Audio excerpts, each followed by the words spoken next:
Nosotros los seres humanos naturalmente hablamos, pero naturalmente no leemos. ¿Qué quiere decir? Que si yo dejo a un niño crecer en el ambiente de su casa o en el campo o en la montaña, no me importa dónde, acá no tiene que haber una cuestión social, económica, educativa, el niño va a hablar y va a caminar o no va a leer. Para que lea necesita que alguien le enseñe.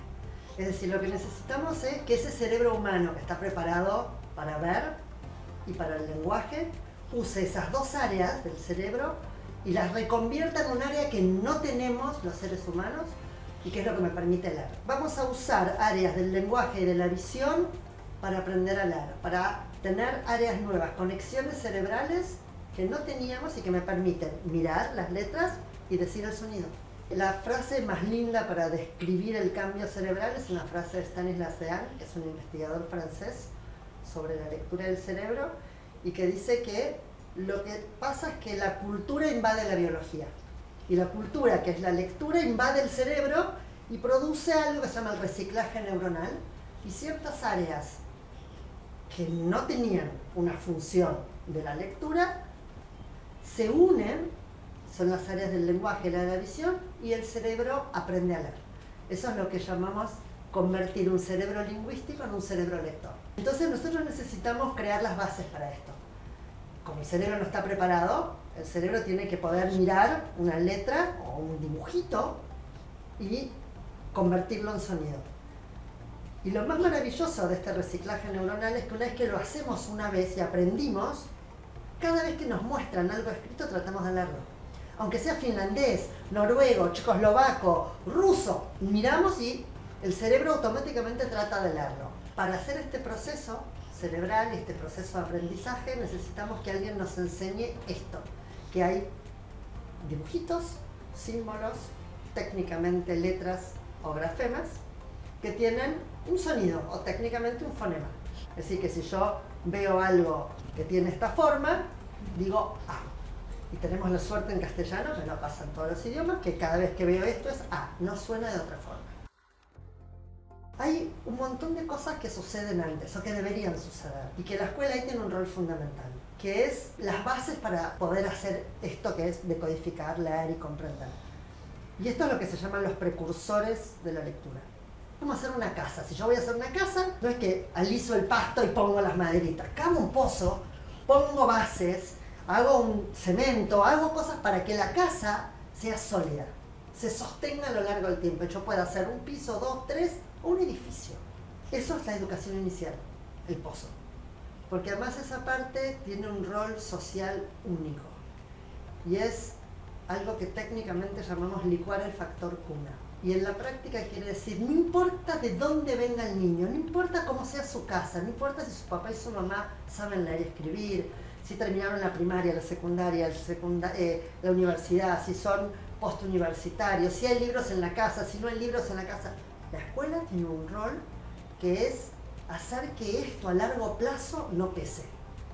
Todos entran distintos a las escuelas, pero la idea de la educación inicial, parte fundamental, es trabajar en estas diferencias. ¿Cómo enseñamos? Trabajamos los procesos, los llamamos los precursores, que básicamente es vocabulario, conocimiento de las letras y lo que llamamos conciencia fonológica, que es entender, que yo estoy hablando hace un ratito, y que son todos sonidos uno pegado al lado del otro, pero que los puedo separar. Y que si yo digo la palabra mamá, tengo solo dos sonidos, a, y los puedo separar. Puedo decir a, también puedo decir ma, le puedo sacar uno, puedo sacarle la y me queda ama, o le puedo sacar la última a y me queda mam. Puedo hacer cosas con los sonidos. La idea es que tiene que haber un maestro, alguien que sepa este proceso y que lo enseñe, que lo trabaje con los chicos, pensando en enseñar las letras y sus sonidos. Estas son las letras, suenan así, sin vocabulario técnico, no este es el grafema con el fonema, no, esto es para el maestro, para el técnico, es otro ámbito. En el aula esta es la de mamá, de mesa, mono, música, mico. ¿Quién conoce otra palabra que empiece con la Y ahí estoy trabajando lo que hice antes de conciencia fonológica y le agregué las letras. Entonces trabajo el principio alfabético.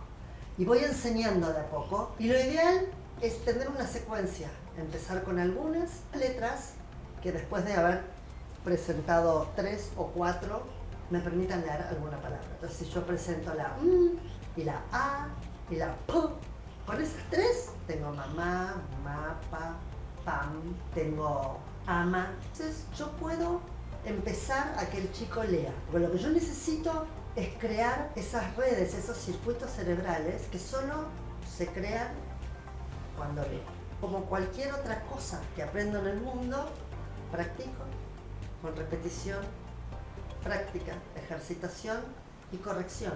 Y necesito que alguien me corrija y me diga, a ver, volvé.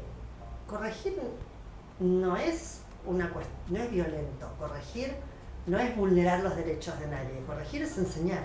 El trabajo del docente es enseñar cómo se hace. Y además, y esto es fundamental y es una de las cosas tal vez que generan más discusión, enseño con corrección ortográfica y mayúsculas del día 1. Los nombres propios se escriben con mayúscula, al comienzo de una oración va la mayúscula, eso le permite a un niño entender dónde empieza la oración o si una palabra no la conoce, si es un nombre propio. No enseño todo con mayúscula e imprenta, voy con imprenta minúscula y mayúscula y además con corrección inmediata, porque lo que yo quiero es que el cerebro se acostumbre, que algunas veces va a mirar la palabra y la va a poder reconocer sin decodificarla letra a letra, y si está mal escrita no la va a poder hacer. No es un proceso tan complicado, es un proceso que tiene pasos, porque es cierto que hay niños que les cuesta más aprender, pero después hay un montón que justamente, si yo enseño bien, aprenden todos. Esta es la gran diferencia. El sistema educativo tiene que garantizar el aprendizaje de todos. No puede decir el que entró mejor termina mejor, el que entró peor termina peor. Todos los chicos aprenden a hablar, pero hay que enseñarles.